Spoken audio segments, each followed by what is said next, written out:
Foi uma vitória tranquila do São Paulo em Goiânia sobre o Goiás. Esse jogo era um jogo da primeira rodada do Campeonato Brasileiro. Normalmente teria sido disputado em 9 de agosto. E só agora, no dia 3 de dezembro, as duas equipes puderam entrar em campo. Ao meu lado, você vai vendo aqui, já já, as estatísticas dessa partida e o jogador que mais se destacou pelo SofaScore, o aplicativo que você pode baixar acessando o link que está aqui embaixo na descrição desse vídeo. Você vai ver quem foi o atleta que obteve a mais alta pontuação do SofaScore nessa vitória do São Paulo sobre o Goiás pelo placar de 3-0 no estádio da Serrinha, campo do time esmeraldino, que é o lanterna do campeonato. O São Paulo, por sua vez, agora é o líder. Uma vitória tranquila, conseguida com um gol de fora da área do Igor Gomes no primeiro tempo para abrir o placar. Aliás, o São Paulo tinha finalizado no primeiro tempo 8 vezes, 6 delas de fora da área. O Igor Gomes conseguiu aproveitar essa oportunidade numa situação em que a equipe do Goiás, muito preocupada em se defender, acabou recuando, enfurnando os jogadores no interior de sua própria área e dando espaço para que o jovem São Paulino pudesse preparar o corpo, ajeitar e bater no canto direito do goleiro Tadeu, fazendo 1-0. Depois disso, São Paulo até dominou bem o jogo, não correu riscos, mas não teve grandes chances na primeira etapa. Claras chances de gol não aconteceram nos primeiros 45 minutos, depois que São Paulo abriu o placar. Logo no início do segundo tempo, primeiro, o Goiás teve 4 mudanças no intervalo, voltou com quase meio time modificado entre os homens de linha. 40% do time entre os homens de linha foram substituídos no primeiro tempo. E depois disso, o São Paulo logo abriu 2-0, uma boa jogada, uma jogada do Luciano acionando o Sara pelo lado esquerdo, e ele cruzou, deixando muito à vontade o Brenner, o artilheiro Brenner, para voltar a marcar para o São Paulo e fazer 2-0. O jogo praticamente ali se definiu. São Paulo não correu mais riscos, a equipe do Goiás pouco ameaçou, até teve um certo controle da bola em alguns momentos, mas a possibilidade de reação era praticamente inexistente, porque 2-0 contra, um time muito fragilizado, é o pior time do campeonato, enfurnado na lanterna, não dando nenhum sinal de que possa reagir, e com isso São Paulo encaminhou facilmente essa vitória. O Igor Gomes, como você pode ver agora aí, foi o homem que mais alta pontuação conseguiu pelo SofaScore, e uma boa atuação, não só abriu o placar, mas também teve uma boa partida o jovem jogador do São Paulo. São Paulo colocava muita gente no campo de ataque, e foi assim, inclusive, na jogada do gol. Ele chuta de fora da área, mas o time inteiro do São Paulo praticamente estava nas imediações ou dentro da área da equipe do Goiás. Um detalhe que é importante ressaltar é que esse jogo não aconteceu na primeira rodada, não por responsabilidade do São Paulo, e sim porque a CBF havia selecionado, e era obrigatório, a utilização, era obrigatória a utilização de um determinado laboratório. E esse laboratório fazia os exames de Covid dos atletas.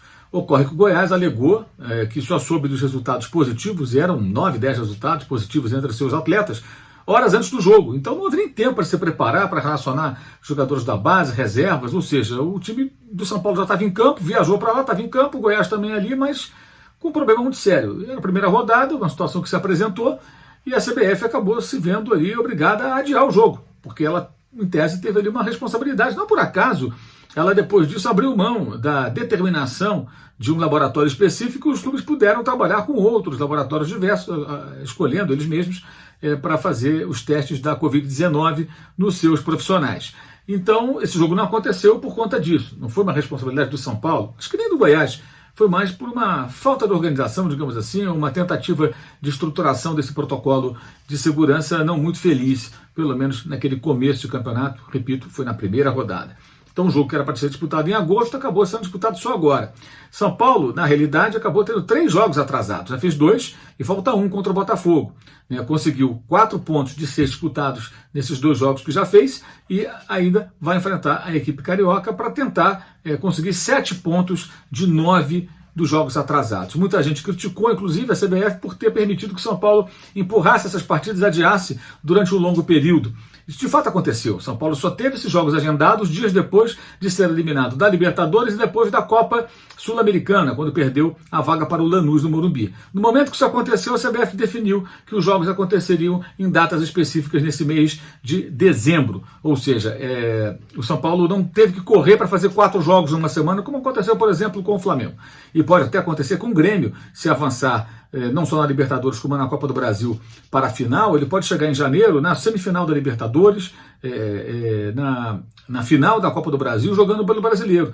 E talvez não tenha data. Pode ser que o Grêmio tenha que passar por essa aventura maluca de jogar 4 vezes numa semana, como aconteceu com o Flamengo naquela semana que jogou 4 partidas em 8 dias. Vejamos o que vai ocorrer. Com o São Paulo isso não aconteceu, mas o São Paulo ainda assim tem uma sequência bem pesada de jogos nesse mês de dezembro. No intervalo de 4 semanas, 28 dias, o São Paulo fará o equivalente a 8 jogos, 2 por semana, um jogo a cada 3 dias e meio.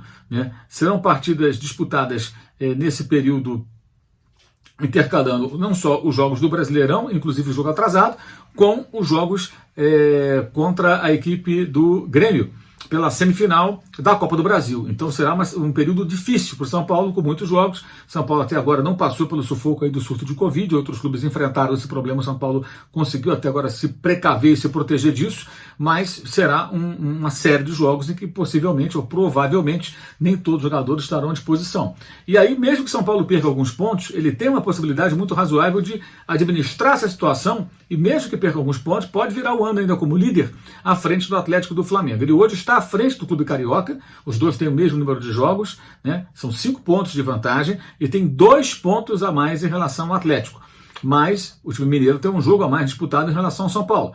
Esse jogo atrasado do São Paulo. Se o São Paulo vencendo o jogo atrasado contra o Botafogo, ele abrirá 5 pontos para o Atlético e ficará com um jogo a mais para o Flamengo, poderá até 8 pontos, mas o Flamengo pode diminuir essa distância, evidentemente. Ou seja, é um momento estratégico em que o São Paulo, mesmo que não consiga vencer todos os jogos, pode minimizar problemas futuros se for capaz de fazer uma, digamos assim, gestão dessa situação, perdendo um pontinho ou outro, mas mantendo essa vantagem. Não de 5, mas de 4, 3, 2 pontos, para poder brigar na reta final do campeonato, que só vai acabar em fevereiro do ano que vem. Portanto, tem muita coisa ainda para acontecer. Outras equipes estão por ali por perto, entre elas o Grêmio, o Palmeiras, o Internacional, o Inter em declínio, o Grêmio e o Palmeiras esse envolvido em 3 competições, porque além da semifinal da Copa do Brasil, o Grêmio enfrenta o São Paulo e o Palmeiras vai enfrentar o América Mineiro, os dois também disputam a Copa Libertadores da América, o Grêmio passando pelo Guarani do Paraguai vai bater de frente com o Santos e o Palmeiras terá pela frente o Libertad, lá de Assunção também do Paraguai, ou seja, é uma sequência pesada para gremistas e palmeirenses,